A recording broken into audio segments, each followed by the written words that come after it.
Welcome to the Angle Times, where we will be looking at the three big events of the day. Beginning our report, let's move on to the first big event. The mayor of Sanhok, Mr. Mike Hawks, saw an attempt on his life while returning to his hotel after the security summit. Mayor Mike Hawks was on a small visit to Anangal due to the security summit, which was taking place in Anangal this morning. He pointed out big and bold measures to help the government of Myanmar to reduce the out-of-the-hand violence which has made the state a battleground. He was on his way to the hotel after the summit when the assassination attempt took place. His convoy was attacked by an unknown group. Luckily, he was saved heroically by Major Rick Tester. He was traveling on the Pochinki School Highway. Questions have been pointed towards the Anangal Security Chief Luke Rickson. Security forces suspecting that the attack has been carried out by the Rocker Gang. However, the Rocker Gang has not taken any responsibility for this attack.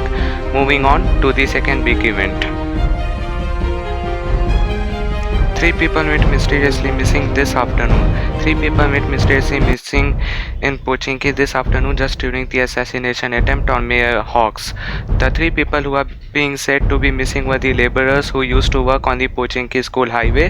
However, they were not present on the highway when the assassination attempt took place on Mayor Mike Hawks.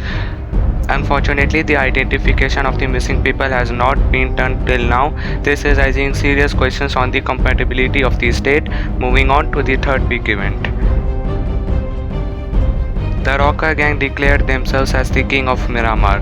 The Rocker Gang declared themselves the king of Miramar this evening. There are lots of other gangs in the region also who were involved in a series of gang war with each other, the Rocker Gang being one of them.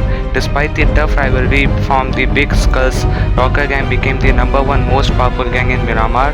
People have hopes that the decisions and the measures discussed and taken in the summit can at least reduce the out-of-the-hand violence in Miramar.